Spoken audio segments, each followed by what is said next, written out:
BBC Music introducing BBC Radio Nottingham. Amazing stuff. Guess wise for you between now and 10 o'clock. Just after 9:30, Jibbs will be with you. Played his track I Need You last week for the first time. A lot of love for that track, so he'll be along. And the same sort of story for Adele De'Ath, actually. He'll be with you around 9:20 tonight. Poison in the Pages, really powerful track. Remember that one from last week? Stirring stuff. I do. So again, we need to find out more about Adele. She'll be along too. Ferocious Dog, who are great friends of the show and have been for a number of years. Back into the rock vein now. Played this track for the first time last week. It was very much loved. So we'll find out more about Poison in the Pages and Adele De'Ath herself. Next.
Poison in the Pages, that track debuted here last week. What a powerful track. It's by Adele De'Ath. We decided we should catch up with Adele this week, and lo and behold, she's on the line now. Hi, Adele. Hello, Dean. Hello, everyone. Thank you very much for having me. My pleasure. Thank you for being there. We first met you through Pennyfields a few weeks ago. Now Poison in the Pages is here.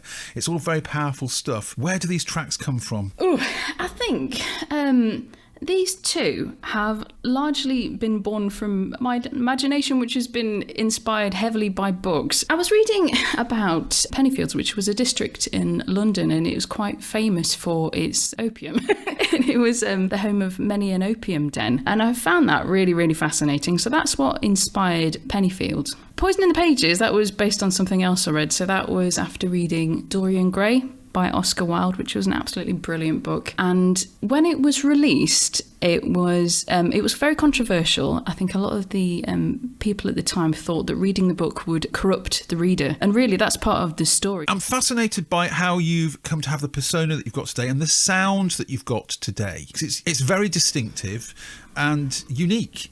So how has this happened? My absolute favourite band, it has to be Nightwish. I love Nightwish. I love symphonic metal, and I've been listening to them for a very long time. Nightwish have had a couple of singers. Tarja is my favourite. She did a lot of classical singing, and I love that combination of heavy metal music and then the classical singing. When I first started my singing journey, it was a long time ago. Without wanting to show my age off too much, it was about 20 years ago. I realised that people would actually give me money for singing, and I thought, wow, this is fantastic. How can I cash in on this? So that's what I did. I started singing at holiday parks, weddings, private functions, all things like that. But I got very tired of singing other people's songs. I was no longer thankful for the music. And it was a lot of ABBA. Yeah, I think I just got tired of it, and I really wanted to start doing my own music. So then I started looking for bands to join, and that was when I started developing this persona, I suppose. My lovely boyfriend was encouraging me to start writing my own music, and I always thought to myself, I can't compose, I can't write music by myself, I need someone else to do it. And I think it was a confidence thing, really. So after many a pep talk, he gave me the confidence to have a go at writing myself. I mean, I have a degree in music, and I have ABRSM grade 5 music theory, and I thought, you know what, that's going to be good enough. Let's give it a go. So I managed to carve out some music that was just me. It was my ideas, my slightly crazy lyrics, my own idea of the kind of music that I want to be singing and I want to be making. How much of Poison in the Pages, when we listen to it, is you on the instrumentation? Right, so I did none of the production. I wrote it, but I wrote a demo. And I gave it to a production company, and they made the magic happen. Brilliant. Well, it's such a good song. It's so powerful. Is there more to come, Adele? Absolutely, yes. I'm going to try and stray from the letter P. But having said that, you know, the one I've been working on at the moment is called Pieces, and I think I might just have to park that for a bit. I'll stick with it. But yes, plenty more to come. Initially, the plan was to maybe write 10 songs, put it together in an album and release an album. But I feel like the direction of travel might be just be releasing singles at the moment. And then hopefully in the future, I'm hoping in about a year's time, I can put a band together and then start gigging this live would be the dream. Can't wait. Adele, thank you so much for being here on The Beat tonight. It's an absolute pleasure to have you around. And when will the next one drop, do you think? Is it too early to say? Oh, I think it's a bit too early to say, but I'm hoping maybe around Christmas time. And where's the best place to find you online? All of my music is up on Spotify, YouTube. I do a few covers on there still as well. But if you're looking for a little more of a behind-the-scenes informal look with slightly crazy antics, definitely Instagram and TikTok. My website is adeledeath.com. Adele, thank you for being here tonight. Thank you very much. Thank you very much for having me. BBC introducing BBC Radio Nottingham.